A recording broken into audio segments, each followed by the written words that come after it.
Olá pessoal, 17 de maio de 2019, continuando os escoamentos unidimensionais.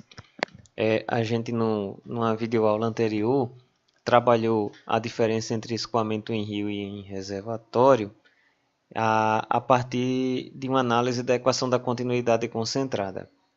Agora a gente vai trabalhar as equações dinâmicas e nessa parte 2 que vocês estão vendo aí, a gente vai trabalhar especificamente a equação da continuidade, ok? Algumas hipóteses. Essas hipóteses são válidas para o que a gente chama de escoamento não permanente em canais. Parte das figuras que vocês vão ver aqui, alguma coisa da descrição, eu peguei do livro do Rodrigo de Melo Porto, professor da USP, Escola de Engenharia de São Carlos. Mas também, como vocês estão vendo aí, algumas coisas eu peguei do livro do professor Márcio Batista e da professora Márcia Lara, Fundamentos de Engenharia Hidráulica, da Universidade Federal de Minas Gerais. Vocês estão vendo uma citação aí do Fred, né, 1993, no clássico livro Handbook of Hydrology.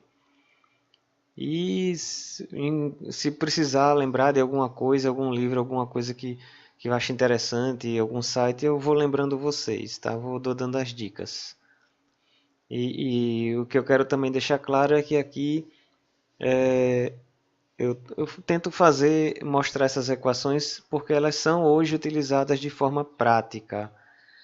Elas são utilizadas em modelos hidrológicos e hidráulicos para simular escoamentos em rios, tá? Então, assim, com o advento e o melhoramento, né, dos computadores pessoais, cada vez mais se torna possível simulações mais rebuscadas de escoamento em rio, e isso aqui possibilitou também cada vez mais o diálogo entre a hidrologia e a hidráulica. Então a hidráulica hoje não é mais aquele estudo de estruturas, simplesmente estruturas hidráulicas, mas sim representação de uma fase do escoamento da hidrologia, que é o escoamento concentrado em canais, em lagoas, em lagos, e aí veio a liminologia e etc. Por isso também a motivação para eu criar a playlist Hidrologia Hidráulica. Vamos lá. O escoamento é unidimensional, é uma hipótese. A distribuição de pressão é hidrostática, que segundo Batista e Lara 2010, a declividade para que isso seja razoável é menor que 10%. E por uma declividade menor que 15%, aí Fred, né, considera um canal de declividade baixa, né? Aí vocês estão vendo aí duas considerações. Fluido incompressível e homogêneo com vazão dada por Q igual a V vezes A. Tá? Isso já vem da hidráulica básica, escoamento incompressível, unidimensional, tal. Vocês estão vendo aí que são funções de x e de t. X é a variável que, vamos dizer assim, representa o eixo longitudinal do escoamento unidimensional, e t é o tempo. A perda de carga no regime variado é computada por uma equação de resistência do regime permanente e uniforme. E as funções são contínuas em relação a t e ao espaço, tempo t e ao espaço x. A questão da perda de carga ser representada por uma equação de regime permanente e uniforme já vem desde o escoamento gradualmente variado na hidráulica básica. A gente então pega um volume de controle, e aí essa figura é do livro do Rodrigo de Melo Porto, tá? Hidráulica básica, o livro do projeto REENGE. Então, vamos lá. Volume de controle elementar de comprimento dx. Então, vocês estão vendo aí. Vocês têm um trecho de rio, tá? Inclusive com a cunha de armazenamento, né? Lembra que no rio a linha d'água não necessariamente é horizontal? Então, você tem aqui, ó, vou pintar um pedacinho da lateral da cunha de armazenamento. Aí você tem esse volume de comprimento dx, tá? Infinitesimal. Ok? Entre duas seções 1 e 2, que estão aqui embaixo representadas. Ok? Vamos lá. X é a medida ao longo do canal, A é a área molhada. Então, por exemplo, a área molhada aqui, ó, nessa seção, é essa aqui. né? Lembrem da hidráulica básica. Y é a altura ou profundidade, ou ainda tirante de água. Alguns ainda chamam de lâmina, né? B é a largura da superfície livre. E V é a velocidade média na seção 1, ok? Vamos lá, vamos seguir adiante. Alguns termos que vão aparecendo eu vou explicando. Bom, aí a gente sabe lá da mecânica dos fluidos. Os meus vídeos na playlist de hidráulica também explicam alguma coisa sobre essas equações. As equações integrais.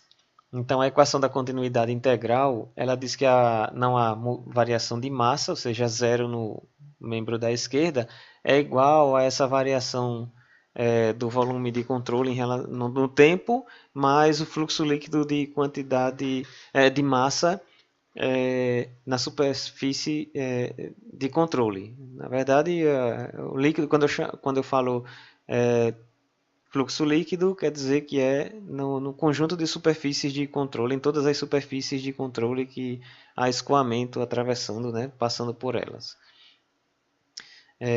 Então, aí a gente continua, né? Quando o escoamento é incompressível, a massa específica é constante, ela cai fora. Vocês estão vendo que ela desapareceu, né? Ela desaparece quando o escoamento é incompressível. Aí fica a equação mais simples. De modo que eu posso fazer o seguinte. O fluxo, né, na superfície, o fluxo líquido na superfície de controle é igual a menos o outro termo. O outro termo é esse aqui. Bom, a integral de um elemento de volume em todo volume é o próprio volume. Tá? Essa equação é semelhante à equação da continuidade concentrada. É semelhante. A variação do volume no tempo é igual ao fluxo líquido nas superfícies de controle. Certo? Aquela equação da videoaula sobre tipos e características, né, da parte 1, vem dessa aí. Certo? Então, a variação de volume, então ficou esse termo, né? dV/dt, alguns chamam de dρ V, dρ T, né? Enfim, é igual a B dx dy dt. Ó, veja bem, existe uma variação de área molhada, de y e de área molhada. Você está vendo essa área molhada infinitesimal aqui, você está vendo a outra área molhada infinitesimal aqui, tá? B é a largura da superfície livre. Quando você tem essa área B vezes dx, ó, você tem B nessa direção e dx nessa. Então, você tem esse elemento de área. Né? dA aqui é dx e aqui é B. Então, você tem B dx como esse elemento de área. Quando você multiplica por uma dimensão vertical, que no caso ele está dizendo que é a variação, então você tem a variação de volume. A variação de y corresponde à variação de volume. De modo que eu posso escrever dv dt como dA dt dx, certo? E ele diz aí, ó, a variação de volume é o resultado de uma modificação na superfície livre, uma modificação pequena, infinitesimal. E também para ilustrar, aqui embaixo está a seção transversal, uma faixa dy. Tá? Então, existe uma variação dy, tá? Por causa dessa cunha aí de armazenamento, que a declividade da água não é zero, ou seja, a linha d'água não é horizontal, e a gente está analisando um elemento infinitesimal de volume.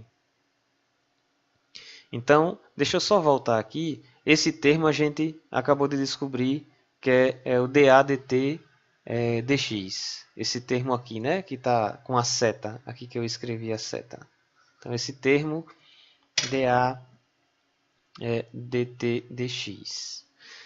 O outro termo, que é o fluxo na superfície de controle, é resolvido expandindo-se Vxa na série de Taylor. Então, na seção 1, a gente tem V vezes A, e são funções contínuas. Quando você expande na série de Taylor por causa desse dx, né, eu vou expandir, então você expande a função na série de Taylor, truncando os termos de ordem superior, você tem Vx vezes A mais d dx, Vx vezes A, que é a função que eu estou expandindo, dx, porque eu estou expandindo em dx. Ok? Então a gente tem isso. Tá? Quando você faz essa operação, né, esse balanço de massa, quando você põe tudo na equação original, que é aquela lá do fluxo líquido na superfície de controle é igual a menos dVdt, você chega nessa equação aí de cima, a dvx dx mais vx dA dx mais dA dt igual a zero, que é uma equação diferencial. Tá? E como varia em x, não é mais um modelo concentrado no espaço, é um modelo distribuído, unidimensional, mas distribuído. Canais com declividade fraca, a gente pode substituir Vx por uma velocidade média, tá? E aí a gente tira o subíndice x e fazendo mais algumas operações, né? A gente, basicamente, operações do tipo regra da cadeia, etc., lá do cálculo, como são funções contínuas, etc. e tal, né? A gente reduz o termo, esse termo aqui, ó, esse termo todo de variação no espaço pelo termo dq dx. Tá? Porque no final, a maioria das vezes, quem trabalha com hidrologia está interessado na variação de Q. Desculpem. Certo? E aí acaba trabalhando com a vazão. E aí apareceu mas também um termo aí, né? Uma vazão lateral. Você pode estar numa bacia hidrográfica e receber vazão lateral, ou você pode tirar a vazão do rio, tá? Na parte 1, no vídeo parte 1, eu desenhei lá uma bacia hidrográfica e mostrei mais ou menos como seria essa questão da vazão lateral, ok? Ela é negativa se for um influxo e ela é positiva se for um effluxo ou uma saída. Então, essa é a equação da continuidade, tá? E aí a gente termina por aqui. A gente depois terá um vídeo com a equação dinâmica, certo? Que representa o balanço de forças. A equação da continuidade é o balanço de massa. Muito obrigado.